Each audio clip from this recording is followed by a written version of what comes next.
between the call of the world and the call of God. I knew at a very early age I had a call to be a priest. But my family was not particularly religious. My mother was a practicing Catholic, but by the time I was born had somewhat fallen away from the church, although she's back now. My father was a devout Southern Baptist. And both wanted the very best for me and for my brother. And they thought that the best existed in the world. And so when I told them in high school that I wanted to be a priest, they said no. All the men in the family are either lawyers or bankers, and those are your choices. Go into law or go into banking. My Catholic identity, however, had actually come from my maternal grandmother, who was Spanish. She was born in Burgos, Spain. And she had a very mystical bent to her. She was old school, pre-Vatican II. And my grandfather was just the opposite. He was this German banker and very no-nonsense Catholic. And I saw in them the church in all of its diversity and beauty. My earliest recollection of a priest came after Mass at Christ the King. And my grandmother, it was just the two of us at Mass, had me run up to the priest to have a little medal, holy medal, that she had bought, blessed, so she could give it as a gift. And I was just in awe of this man in a black cassock and biretta. And even at that early age, I knew there was something different about that person. And I thought at that time I wanted to be like that person. But of course, I didn't know what the priesthood entailed. A 6-year-old, a 7-year-old cannot understand a vow of chastity or a vow of poverty. And as I grew and became more aware of the full implications of a call to the priesthood, I got a little nervous. And quite frankly, the poverty part terrified me. Oscar Wilde once said that he, like St. Francis of Assisi, was wedded to poverty, but unlike the good saint, his was not a happy marriage. And I envisioned possibly me being in an unhappy marriage to poverty, if that's the road I actually chose. I didn't understand that to be called to the priesthood meant to actually imitate Christ, following the ideal set by Christ. And as St. Paul reminds us, Christ did not cling to his divinity, but he emptied himself for our sake. And by emptying himself, became one with the poor and the oppressed and the hungry.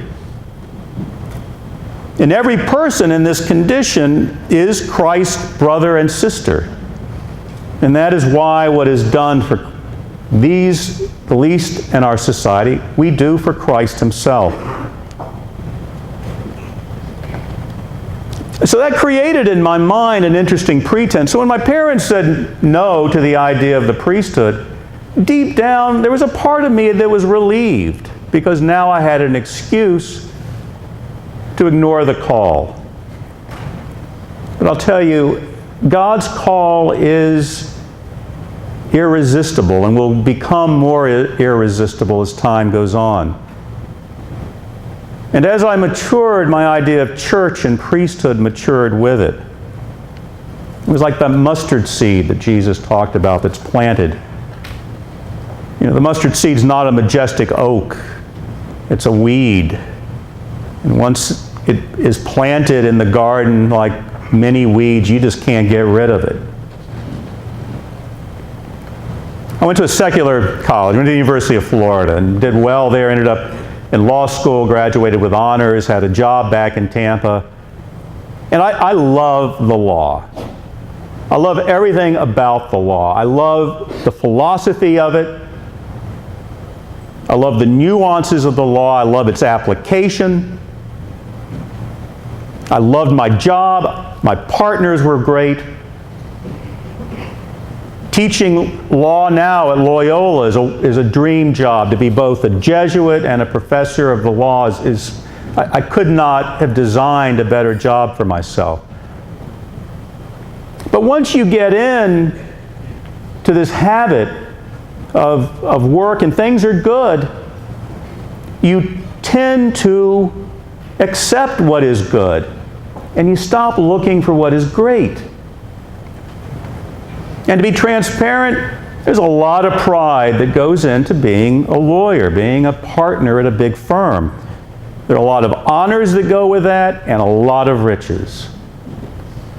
And these can become idols. And like all idols, they are passing and temporary. And like all idols, if you put your faith in them, they will disappoint. They perhaps may hurt you. In some rare, extraordinary circumstances, they may even destroy you. And so I sort of soothed the religious side of me by being active at Sacred Heart Church. I knew the Jesuits. I'd studied history as an undergrad. I thought the idea of St. Ignatius was this great adventurer, and Ricci, and all of the great saints. It was almost romantic, their lives. And so when I went to this Jesuit parish, I thought I would meet people like that. And in many ways I did. Some of you may remember Father Kennelly, who built Jesuit High School. I have his vow cross. We reuse the vow crosses of dead Jesuits. So when I profess my vows, I have now Father Kennelly's vow cross. And when I die, God willing, another young Jesuit will pass it on. Father McGowan, the pastor at the time. And I asked him if I could get involved. And not only did he say yes, but he put me in charge of the liturgy right off the spot. And so I was leading basically two lives, the life of a lawyer and the life of someone who was growingly more active in the church. And that was fine because I thought I could keep my day job and on Sunday do what really made me feel complete. It was my bliss. And finally, the Jesuits at Sacred Heart put me up for the permanent diaconate. And it was at that point that the Ignatian system of discernment really came into play. And I realized that over the last 20 some odd years, I had lost any sense of interior freedom. I was no longer self-possessed. I was possessed by the things I owned. And that's dehumanizing. And when we feel like we are being dehumanized, when the world's telling us we're on the top of our game, we get very frustrated. And in our hearts, we know that what we have, as Father Arupe said, what we have is nothing compared to what we are and what we can be, what God wants us to be. And the way you break this vicious cycle, of course, is you just keep accumulating more stuff. You want more and more. And this ambition expands unceasingly. And as we think we're gathering more security, we're becoming more in control, we're actually losing it and becoming less human. And then something happened. It was Father Louis Lambert, a wonderful man. And he gave me the 19th annotation, which those of you who are familiar with Jesuit spirituality, it's a way to do the 30-day retreat without having to go into silence. You meet with your spiritual director once a week for about 6 or 8 months. It's a way to learn how to make concrete decisions based on a brutal self-assessment. Rupe described the spiritual exercises as opening us up to a sweeping vision, embracing many possibilities, to the end that God Himself, in all of His tremendous originality, may trace out our path.